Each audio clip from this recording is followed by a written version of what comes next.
What is going on, everybody? Welcome back. MTG here with another episode. If you're new to the channel, hi there.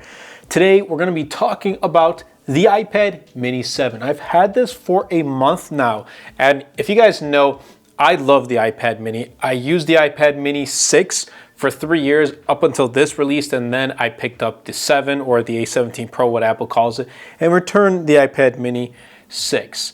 And here's what I have to say about this iPad Mini for the past month. There are some thoughts, and most of them are positive, but there are some things I kind of wish I saw with the iPad Mini 7. A lot of people would have liked to see with the iPad Mini 7, but it didn't really come into fruition. So let me tell you this. In the past month of using this, the A17 Pro chipset has been great.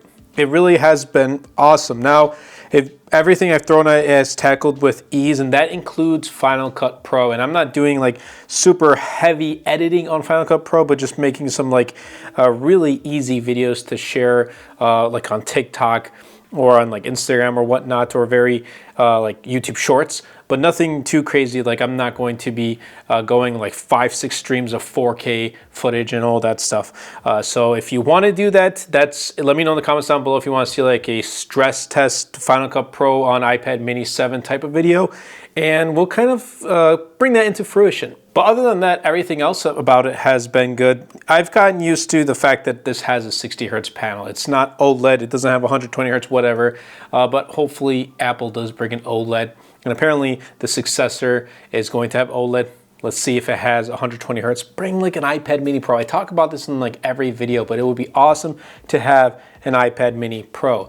And with Apple Pencil Pro support, it hasn't really changed the way I use the iPad. It's pretty much been the same. And I've strictly been keeping this to more of like a content consumption. Like I'm not doing computer things on the iPad Mini, if you know what I mean. Like I'm not writing up documents, or I'm not doing full-blown editing here, even though I have Final Cut Pro. If this is your only machine, your only device to start making content, then yeah, it's great. But if you have like a computer, or you have a Mac, or whatever it is, or you just want to do everything on your iPhone right here, then that's completely okay too. But I've really been focused more on using this for content consumption, as well as using it as like a secondary display for the YouTube channel. And I did make a separate video of how I use the iPad Mini 7 as a YouTuber. So there's that. Apple Pencil Pro support hasn't really changed the way I use the iPad Mini 7. The camera, I haven't touched it. I don't open up the camera and take photos,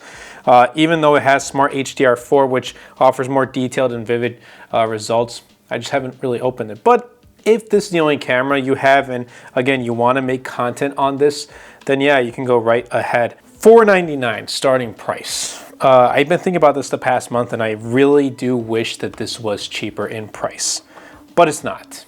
I wish it was, but it's not. $499 for 128 gigs, so at least they bumped up the base storage. Apple Intelligence, I haven't been using it.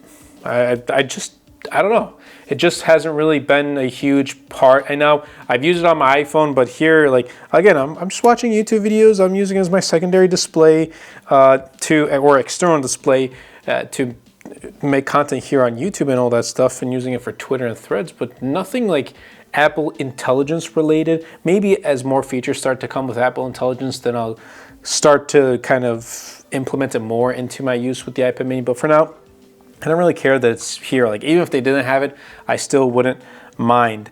And yeah, I mean, past month, like I said, the performance has been great. I have generally positive thoughts about the iPad Mini 7.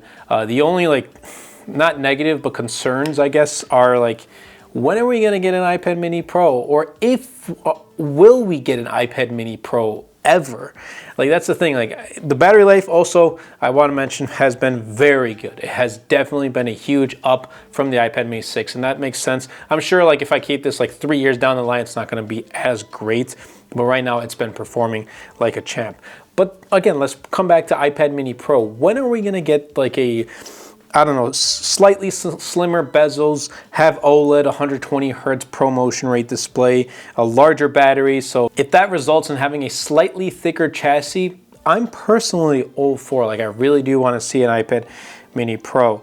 Now, if you are in the market looking for a new iPad, then yes, or iPad mini specifically, this is a great buy. It really is. I didn't pick up the cellular, but if that really fits in your workflow, go right ahead. Maybe if again, like there is an iPad mini Pro, then I will go ahead and pick up a cellular model. But for right now, I've kind of kept it as is. But if you have an iPad mini 6, honestly, no need to upgrade. And I think we know that by now. I think this was like one of the smallest upgrades or most incremental upgrades, I guess, in my opinion, from Apple this year. I mean, 3 years and, you know, we're not getting huge, significant reasons to upgrade from the 6 to the 7. It feels like if this was a yearly thing, if this came out in 2022, a year after the iPad mini 6, then yes, it would make sense. But 3 years, I would have liked to see a little bit more. I don't know, maybe kind of change up the iPad lineup, offer an iPad mini and iPad mini Pro, just like how you offer an iPad and an iPad Pro. I don't know. Again, it all comes down to preference. Some may say they don't want an iPad mini Pro. Some just don't even want an iPad mini in general. The demographic for the iPad mini is definitely much smaller than having those who have a regular iPad, iPad Air, iPad Pro, etc.